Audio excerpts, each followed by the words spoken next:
कि जो जाने का कार्यक्रम था माँ कामाख्या के दरबार गुवाहाटी आसाम में नीलगिरी पर्वत पर, वो दरबार द्वारा निरस्त कर दिया गया है और वह सारा कार्यक्रम हम लोग यहीं आश्रम में रहकर, कामाख्या के दरबार जो जाने का कार्यक्रम था वो दरबार की ओर से निरस्त कर दिया गया है। उसके पीछे कारण है कि माँ के मंदिर में जो जीव हत्याएं हो रही हैं, माँ के मंदिर में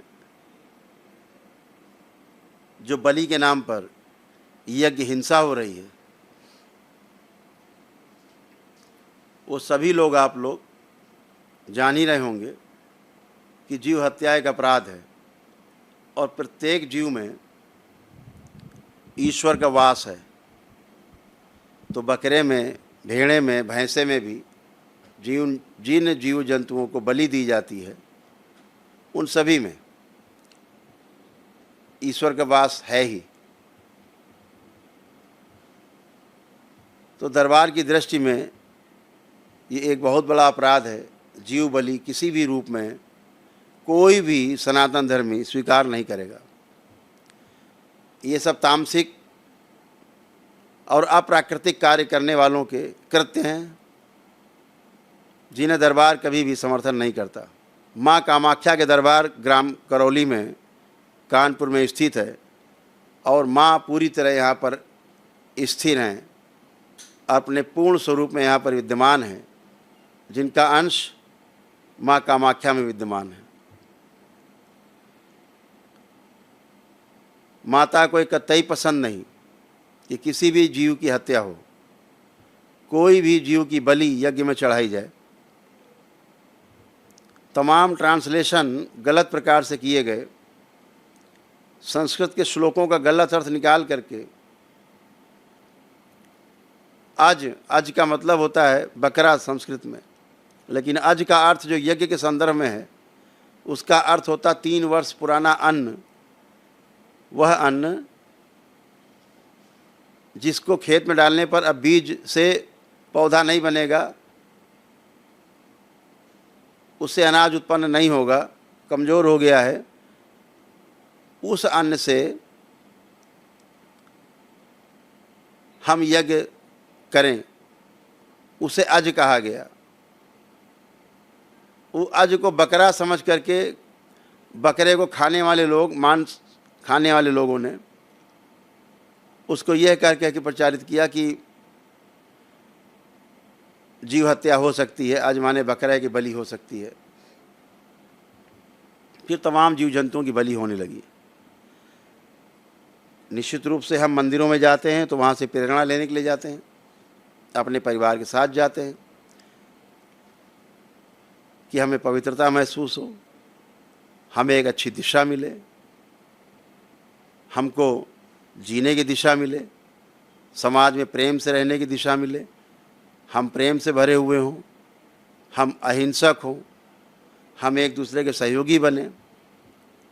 लेकिन अगर जा कर के मंदिर में यह दृश्य देखने को मिले कि सामने ही जीव हत्या हो रही है, जिसे माँ बिल्कुल पसंद नहीं करती, यह बलि दैत्यों को जाती है, दैत्यों के लिए ही बलि होती है, ये दैत्यों के काम हैं। ये माँ की प्रशंसा में या माँ को सुख पहुँचाने वाले या माँ को प्रसन्न करने वाला कृत्य बिल्कुल भी नहीं है। बिल्कुल यह कुकृत्य है और इसका दरबार बिल्कुल विरोध करता है और हिंदुस्तान के सभी सनातन धर्मी इसका विरोध करते हैं। मेरा मंदिर प्रशासन से, वहाँ के ट्रस्ट से, वहाँ के जो पंडे पुजारी हैं खासतौर से उनसे, जो लोगों को प्रोत्साहित करते हैं बलि के लिए, ध्यान रखें भोग उनका भी तय होता है। बलि करवाने के लिए प्रोत्साहित करने, कृत्य, कारित, अनुमोदित 3 प्रकार से भोग तय होता है, ध्यान रखें। बलि के लिए प्रेरित करने वाला कि कर लो लाभ होगा, बलि करने वाला और उसका करवाने वाला भक्त, तीनों दोषी हैं और तीनों के कर्म भोग तय होते हैं और तीनों को बहुत बुरी तरह से इसके जो दुष्परिणाम हैं वह प्राप्त होते हैं और इसीलिए आप कभी भी स्वस्थ नहीं होते हैं। तो इन नकारात्मकता से बाहर रहना है। मेरा वहाँ आसाम की सरकार से, वहाँ के मुख्यमंत्री जी से भी कहना है कि कृपा करके इस यज्ञ हिंसा को रोकें। आपका भी वहाँ जाना होता है, आपने बहुत सुंदर कार्य किया है। पिछले वर्ष मैंने देखा तमाम मांस मदिरा पर आपने रोक लगाई थी। पिछले वर्ष बहुत विशाल मेला, इतना बड़ा मेला कभी भी नहीं हुआ माता कामाख्या के दरबार में जितना पिछले वर्ष हुआ था। जितनी प्रशंसा की जाए आसाम गवर्नमेंट की उतनी कम है। भक्तों के लिए आने जाने की, रहने की सुविधा, स्वास्थ्य की, सफाई की, भोजन की, भंडारे की सभी व्यवस्थाएं अति उत्तम रहीं। ख़ास तौर से सफाई तो बहुत ही उत्तम रही, साफ़ सफाई। तो मेरा आपसे पूरी आग्रह है कि मंदिर प्रशासन द्वारा ये की जा रही यज्ञ हिंसा पे तत्काल रोक लगाएं। चूँकि आप भी दर्शन करने वहाँ जाते हैं तो कृपा करके इसको बिल्कुल समर्थन ना करें। और मेरा आपसे आग्रह है प्रेम पूर्वक कि आप वहाँ के ट्रस्ट को, मंदिर प्रशासन को समझाएं कि यज्ञ हिंसा छोड़ें और प्रेम का संदेश पूरे विश्व में जाए। माँ कामाख्या का दरबार जो विख्यात है वो जीवनदायी दरबार के रूप में है। वह पूरा दरबार यहाँ ग्राम करौली में, करौली सरकार के नाम से, करौली शंकर महादेव के नाम से माँ की शक्तियों से ओतप्रोत है। माँ स्वयं यहाँ उपस्थित है, माँ स्वयं यहाँ वर देने की मुद्रा में यहाँ पर उपस्थित है। और माँ की उपस्थिति के कारण यहाँ आए व्यक्ति एक दिन में ही स्वस्थ होते हैं। जो तमाम उनके साध्य रोग हैं एक दिन में ही समाप्त हो जाते हैं।